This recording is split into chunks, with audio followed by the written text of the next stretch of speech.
Il a promis de ne jamais oublier celle qui a tout sacrifié pour lui. Mais quand il est devenu riche, il a fait comme si elle n'existait plus. Elle n'a rien dit. Elle a attendu, espéré, pleuré en silence. Jusqu'au jour où sa nouvelle vie a rencontré l'ancienne. Et elle n'était pas la personne qu'il imaginait. Mâcon, une petite ville endormie au bord de la Saône. Francine avait 58 ans, des mains usées par des années de ménage et de manutention. Elle était veuve depuis 15 ans, son mari était mort d'un cancer, lui laissant un fils de 12 ans et une maison à moitié payée. Elle ne s'était pas remariée. Pas par choix. Par manque de temps. Son fils, Lucas, était son unique fierté. Intelligent, brillant, premier de la classe. Il voulait faire une grande école à Paris. Francine avait vendu la maison, pris un petit appartement, travaillé double, parfois triple. Nuit de ménage, week-end de garde d'enfants. Elle ne comptait pas les heures. Elle comptait les bulletins de Lucas. Tu verras, maman, disait-il. Quand je serai riche, je t'achèterai une maison avec un jardin. Je n'ai pas besoin d'une maison. J'ai besoin que tu sois heureux. Elle le pensait. Il le croyait aussi, à l'époque. Les années passèrent. Lucas intégra HC, puis décrocha un poste de consultant dans une grande firme parisienne. Francine était fière, si fière qu'elle en pleurait en raccrochant le téléphone. Il l'appelait toutes les semaines, au début. Puis toutes les 2. Puis plus rarement. Je suis débordée, maman. Je comprends. Tu travailles, c'est bien. Je te rappelle bientôt. Le bientôt durait 3 semaines. Francine ne se plaignait pas. Elle avait peur de le déranger. Un jour, Lucas rencontra Camille. Camille avait tout, une famille riche de l'ouest parisien, un appartement dans le 16e arrondissement, des relations, des sourires faciles. Elle était belle, intelligente, un peu hautaine. Lucas tomba amoureux. Il l'invita, la séduisit, la demanda en mariage. Elle accepta. Francine la prit par une publication Facebook. Des photos de la bague, des regards énamourés, des commentaires élogieux. Elle félicita Lucas par message. Il répondit, « Merci maman. On fera une petite fête après. » Il n'y eut jamais de fête. Lucas ne l'invita pas à rencontrer Camille. Il ne lui parla pas du mariage, ne lui envoya pas de faire-part. Quand Francine téléphonait, il décrochait de moins en moins. Quand elle laissait un message, il ne répondait pas. Elle comprit. Elle était gênante. Une mère de la province, modeste, pas assez chic pour le nouveau monde de son fils. Camille, elle, n'avait rien remarqué au début. Lucas parlait rarement de sa famille. Elle pensait que ses parents étaient morts. Un soir, il laissa son téléphone sur la table. Un message non lu. Maman. Camille ouvrit la conversation. Des dizaines d'appels sans réponse, des messages ignorés, des photos d'enfance qu'il n'avait jamais montrées. Lucas, pourquoi tu ne m'as jamais parlé de ta mère? Elle est de la province. Tu ne l'aurais pas aimée. Tu ne sais pas ce que j'aime. Elle n'est pas de notre monde. Camille ne répondit pas. Elle prit le téléphone, releva le numéro, et composa. Allô, fit une voix fatiguée. Bonjour, je suis Camille. La fiancée de Lucas. J'aimerais vous rencontrer. Francine resta silencieuse, puis fondit en larmes. Il ne voulait pas. Je ne voulais pas le forcer. Venez. Il ne saura pas que je vous ai appelé. S'il vous plaît. Un après-midi d'automne, Francine prit le train pour Paris. Elle avait mis sa robe du dimanche, celle des mariages et des enterrements. Ses chaussures craquaient un peu. Dans le TGV, elle regardait par la fenêtre sans rien voir. Camille l'attendait en bas de l'immeuble. L'appartement était vaste, moderne, avec des œuvres d'art accrochées au mur et une vue sur la tour Eiffel. Francine n'osa pas s'asseoir sur le canapé, trop blanc. Camille lui servit le thé, comme à une invitée de marque. Il a eu tort de vous cacher, dit Camille. Il n'a pas eu tort. Je ne suis pas à sa hauteur. Ne dites pas ça. C'est la vérité. J'ai fait des ménages toute ma vie. Mon mari est mort. J'ai vendu ma maison pour payer ses études. Il ne m'a rien demandé. Je l'ai fait par amour. Camille posa sa main sur celle de Francine.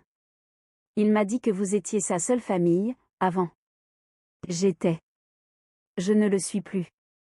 La porte s'ouvrit. Lucas rentrait plus tôt que prévu. Il vit sa mère sur le canapé. Le visage décomposé. Il n'eut pas un geste, pas un mot. Resta figé, ses clés à la main. Maman. Bonjour, Lucas. Qu'est-ce que tu fais là? Votre fiancé m'a invité. Il se tourna vers Camille. Pourquoi tu as fait ça? Parce que tu es un lâche, répondit-elle calmement. Le silence tomba. Lucas s'assit en face de sa mère. Il ne la regardait pas. Il regardait ses mains, ses chaussures, le tapis. Pourquoi tu m'as abandonné? Demanda Francine. Pourquoi tu ne répondais plus? Pourquoi tu ne m'as pas invité? Je n'avais pas le temps. Tu avais le temps pour tes amis. Pour tes voyages. Pour elle. Elle a payé tes études, ajouta Camille. Tu ne l'as jamais dit. Ce n'était pas à moi de le cacher, dit Francine. C'était à toi d'en être fier. Lucas ne répondit pas.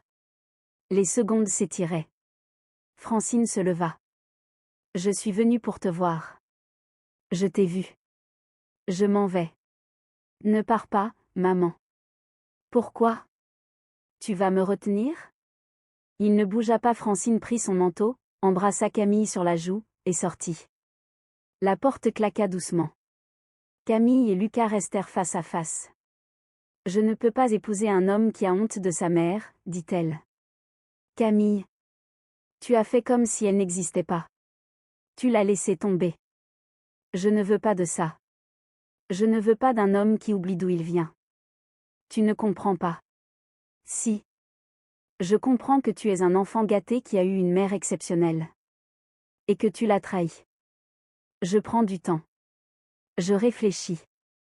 Elle prit son sac, ses clés, et sortit à son tour. Lucas resta seul dans l'appartement trop grand, trop blanc, trop silencieux. Les jours passèrent. Camille ne revint pas. Elle logeait chez une amie, répondait à ses messages par des « on verra ». Lucas tournait en rond. Il appela sa mère. Elle décrocha. « Tu vas bien ?» demanda-t-il, maladroit. « Je vais. Et toi ?» Camille est partie. « Je sais. Elle m'a appelé. »« Tu lui as dit quoi ?»« Que je l'aimais bien. Que j'étais désolée pour toi. »« Maman, je... » Quoi? Il ne trouva pas les mots. Il les avait perdus quelque part, entre les études et les mondanités. Francine attendit, puis raccrocha. Un mois passa. Lucas se rendit à Mâcon. Il n'avait pas prévenu. Il sonna à la porte de l'appartement modeste de sa mère. Elle ouvrit, surprise, méfiante. « Je peux entrer? » « Si tu veux. » Elle lui servit un café. Il regarda les murs. Des photos de lui enfant, des diplômes encadrés, aucune photo récente. Il avait disparu du décor. « Je ne te demande pas de me pardonner, dit-il. Je te demande de me laisser essayer. » Essayer quoi? D'être ton fils. Comme avant. Ce n'est pas un rôle, Lucas. C'est une vie. Il baissa la tête. Elle le regarda, ce fils qu'elle avait tant aimé, tant porté, tant pleuré. Je ne reviendrai pas à Paris, dit-elle. Je ne serai pas la mère qu'on cache. Mais je veux bien qu'on se voie, de temps en temps. Si tu changes. Je vais changer. Je te regarderai faire. Les semaines suivantes, Lucas vint plusieurs fois. Il l'emmena déjeuner, l'appela, lui envoya des photos. Ce n'était pas comme avant. La confiance était partie. Mais il essayait. Et Francine, de son côté, apprit à l'accueillir sans tout lui donner. Camille, elle, revint un soir. Elle lui dit simplement, « J'ai vu ce que tu as fait. Ce n'est pas assez. Mais c'est un début. » Elle ne lui rendit pas la bague. Elle ne redit pas oui. Elle laissa la porte ouverte. Alors, que retenir de cette histoire? Parfois, les enfants oublient. Ils courent si vite qu'ils ne voient plus la main qui les a poussés. Et puis un jour, ils s'arrêtent. Ils regardent derrière. Et ils découvrent qu'ils ont laissé quelqu'un sur le bord de la route. Ce n'est jamais trop tard pour faire demi-tour. Mais il faut avoir le courage de marcher dans l'autre sens. Lucas a pris ce chemin lentement. Maladroitement. Mais il l'a pris. Francine, elle, a retrouvé une place. Pas celle qu'elle rêvait, peut-être. Mais une place. Celle d'une mère qu'on n'efface pas, même quand on essaie.